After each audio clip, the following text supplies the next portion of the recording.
इस बार नीतीश कुमार चुप्पी साधे हुए हैं। ट्रस्ट के कागजात के आड़ में अशोक चौधरी अपने आप को बचाने की कोशिश कर रहे हैं कि जब बात निकलेगी तो बहुत दूर तलक जाएगी। और नीरज कुमार के कथन का खंडन जेडीयू ने नहीं किया है। जेडीयू के किसी भी आधिकारिक हैंडल से, आधिकारिक नेता के मुख से ये नहीं आया है कि नीरज कुमार अपनी मर्जी से बोल रहे हैं। इसका अशोक चौधरी ने भी नहीं किया है। अशोक चौधरी ने भी नहीं किया। इसका मतलब ये है कि नीरज कुमार जो भी बोल रहे हैं उसको जदयू का ऑफिशियल स्टैंड माना जाएगा।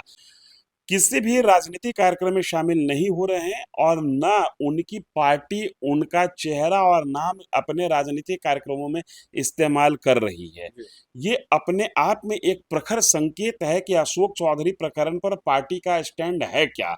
अशोक चौधरी चूंकि इस्तीफा नहीं दे रहे हैं इसलिए अशोक चौधरी पर किरकिरी हो रही है। अशोक चौधरी अगर पहले ही दिन इस्तीफा दे देते और कहते कि मैं बिंदुवार जवाब देकर बेदाग साबित होने के बाद ही राजनीति में वापसी करूंगा तो अशोक चौधरी हीरो हो जाते। लेकिन कहते हैं कि जब नाश मनुष्य पर छाता है पहले विवेक मर जाता है। अब आपकी पार्टी भी आपसे किनारे हो रही है।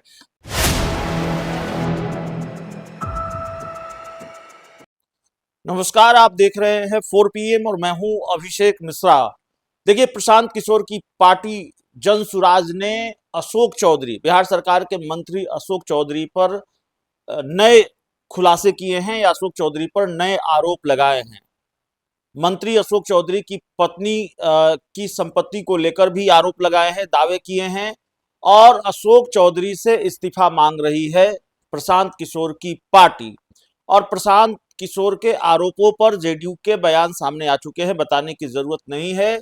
जनता दल यूनाइटेड ने भी अशोक चौधरी को जवाब देने को कहा था। मंत्री जी 100 करोड़ के मानहानि के नोटिस के साथ सामने आए और उसके बाद उन्होंने अपनी बात भी रखी है। हमारे साथ बिहार के सीनियर जर्नलिस्ट धीरेन्द्र सर हैं और सर के जरिए हम समझने की कोशिश करेंगे कि क्या मानहानि के नोटिस से बात आई हो गई है या अशोक चौधरी की मुश्किलें बढ़ सकती हैं। हमने आपको सुबह ये बताया था, ये सवाल था हमारा वीडियो में कि मामला क्या इस्तीफे तक जा रहा है, तो सर से भी वही सवाल होगा।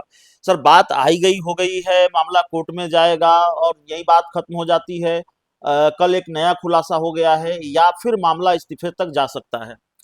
दो चीजें हैं जो चिंता जाहिर कर रही हैं। एक तो ऐसे मामलों में नीतीश कुमार अब तक अपनी पार्टी और गठबंधन के 6 नेताओं की राजनीतिक बलि ले चुके हैं। जीतन राम मांझी पर आरोप लगा था, मंत्री पद गंवाना पड़ा।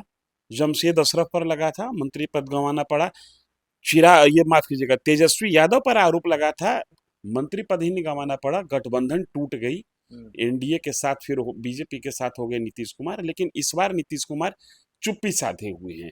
ये अपने आप में एक बड़ा प्रश्न है। मैं बार बार इस बात को कह रहा हूं कि अगर अशोक चौधरी खुद से इस्तीफा नहीं देते हैं, बच्चा अगर जो अपनी गलती न माने तो ये गार्जियन की जिम्मेदारी है कि वो बच्चे को दंडित करे। फिर गलती है कहाँ? अशोक चौधरी ने कल भी प्रेस रिलीज जारी किया, कहा कि ये बिल्कुल गलत आरोप है। अशोक चौधरी ने जो कुछ भी किया है वो जैसे वो जमीन का डॉक्यूमेंट्स इनका दे रहे हैं, इनको सोर्स ऑफ इनकम दिखाना है।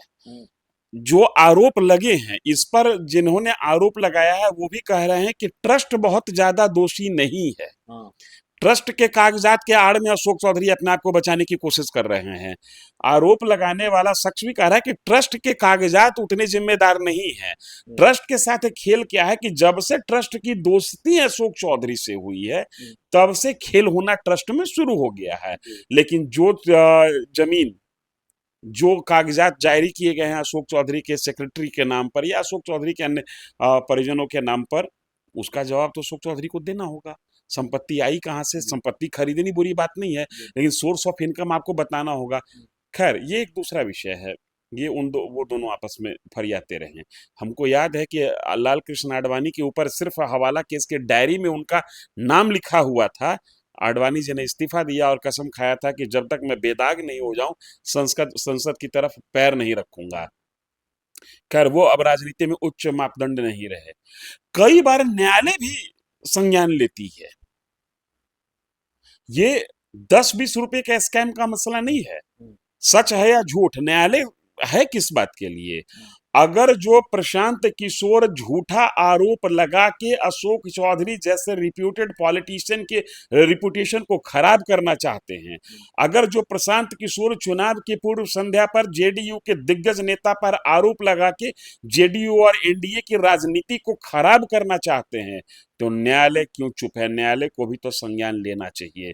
इतनी बड़ी हरकत हो रही है प्रदेश में, इतना बड़ा आरोप प्रत्यारोप चल रहा है और आप चुपचाप बैठे हुए हैं, तो ये भी एक चिंता की बात है कि न्यायालय क्यों शांत है। सवाल यह भी है कि जेडीयू के बड़े नेता क्यों चुप है? वो न इधर है न उधर है। मुख्य प्रवक्ता नीरज कुमार का बयान सामने आया, लेकिन ऐसा ऐसा इसलिए भी हो सकता है कि जब बात निकलेगी तो बहुत दूर तलक जाएगी। हो सकता है कि सवाल अभी अशोक चौधरी पर टारगेटेड है, मामला खुल गया तो इस जद में कई आ जाएं। तो प्रशांत किशोर ने कहा। लेकिन जी। बावजूद इसके नीरज कुमार बोल रहे हैं, और नीरज कुमार के कथन का खंडन जेडीयू ने नहीं किया है। जेडीयू के किसी भी आधिकारिक हैंडल से, आधिकारिक नेता के मुख से ये नहीं आया है कि नीरज कुमार अपनी मर्जी से बोल रहे हैं। इसका मतलब अशोक चौधरी ने भी नहीं किया है। अशोक चौधरी ने भी नहीं किया। इसका मतलब ये है कि नीरज कुमार जो भी बोल रहे हैं उसको जदयू का ऑफिशियल स्टैंड माना जाएगा। हाँ, बीजेपी की तरफ से कुछ नहीं बोला गया, और बीजेपी के एक नेता ने बोला जरूर है, मुंह खोले हैं, आरके सिंह, जो कि खुद चुनाव हार चुके हैं, पॉलिटिक्स में आज की तारीख में हाशिए पर हैं, जन नेता नहीं है, जन नेता बनने की कोशिश में थे।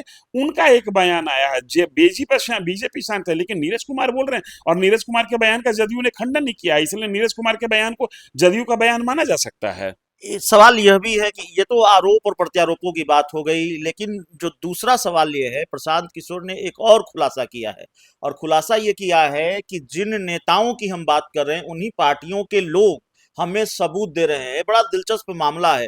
तब तो सवाल यह है कि जनता दल यूनाइटेड और भारतीय जनता पार्टी में कितनी विस्फोटक स्थिति है। नहीं, ये तो एक तरीके का माइंड गेम हो सकता है कि उसी पार्टी के लोग हमको सबूत लाके दे रहे हैं और दस्तावेज लाके दे रहे हैं। ये कौन लाके दे रहा है, नाम ये डिस्क्लोज कभी नहीं करेंगे। जिस दिन नाम डिस्क्लोज करेंगे, जो लाके दे रहा है वो लाके नहीं देगा।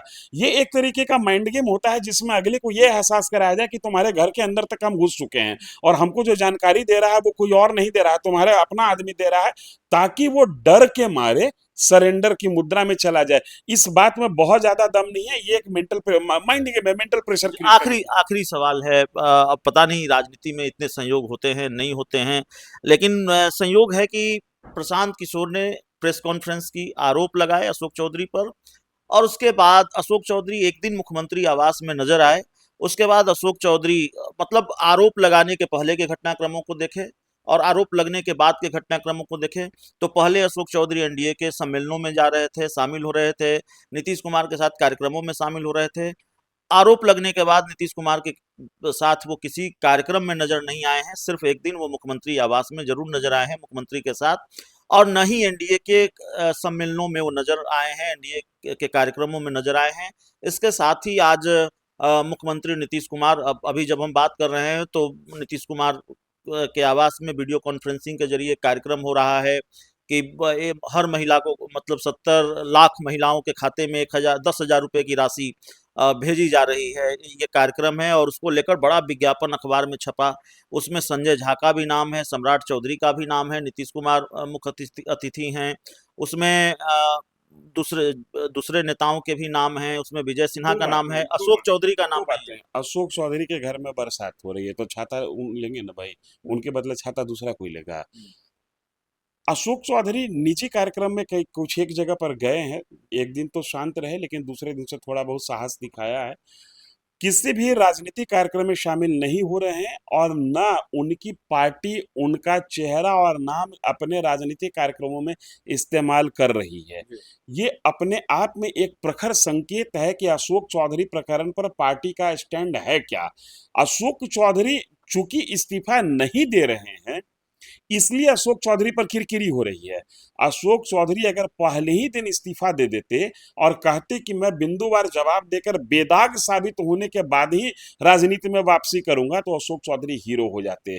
लेकिन कहते हैं कि जब नाश मनुष्य पर छाता है, पहले विवेक मर जाता है। अब आपकी पार्टी भी आपसे किनारे हो रही है, आप पर आरोप दर आरोप लगता चला जा रहा है। 200 करोड़ का उन्होंने दावा किया, पहले दिन वो 50-55 करोड़ के आसपास का डॉक्यूमेंट शेयर किए। उसके बाद कल उनकी पार्टी के नेताओं ने कुछ डॉक्यूमेंट शेयर किया है, और मेरे से उनकी बातचीत जब हो रही थी तब उन्होंने कहा कि 200 करोड़ से ऊपर का मामला है।